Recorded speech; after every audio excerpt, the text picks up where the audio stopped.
Waitarakao Washdyke Lagoon is a shallow coastal lagoon north of Timaru on Ka Pupu Araraki Hoia, the South Canterbury coastline. It's a place of beauty with a rich history of biodiversity and cultural use, but a combination of natural hazards, climate change impacts, and development and land use changes have led to a decline in the area's ecosystem health. Waitarakao Lagoon is a nationally significant wildlife refuge for birds, plants and fish, including tuna or eels, kanakana, lamprey, inaka or whitebait, tarapuka, black-billed gulls and rare edible plants. The rocky reef of the lagoon was made from lava flow which turned to basalt after Mount Horrible erupted about 2.5 million years ago. The reef is now a popular spot for locals and visitors to explore the rock pools and the many sea creatures that live there.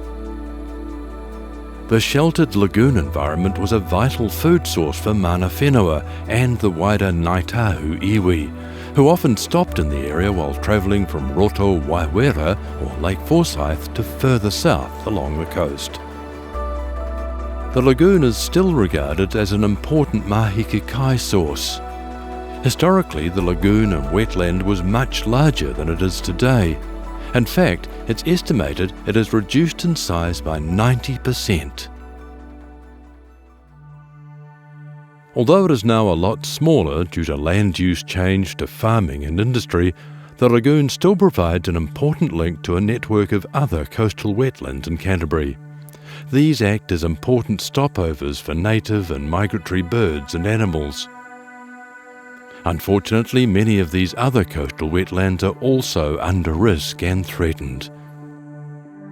The Waitarakao Washdyke catchment area now includes important infrastructure, business and industry, mataitae reserves, streams and rivers, farming and residential homes. All of the freshwater sources in this catchment eventually flow into the lagoon through pipes, drains and creeks. Much of the lower-lying area is protected by human-engineered infrastructure like the coastal and Washdyke Creek stop banks. Erosion and coastal inundation is impacting these protections, and we need to plan for next steps. The smaller size of the lagoon also reduces its role as a natural flood buffer. The lower area also includes farmed land along the coastline to Seadown as well as further inland.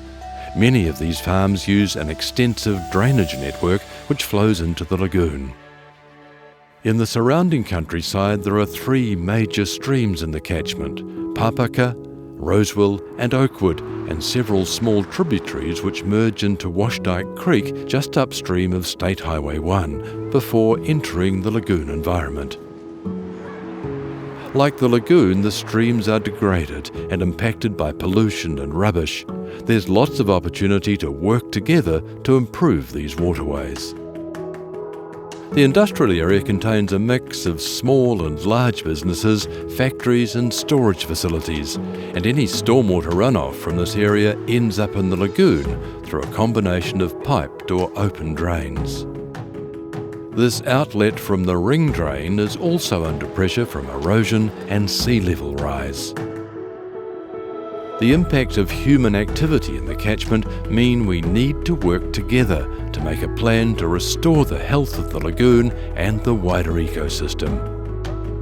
We also need to consider how we adapt to the impacts of climate change and also remain protected from natural hazards. Our lagoon needs help. Let's make a plan.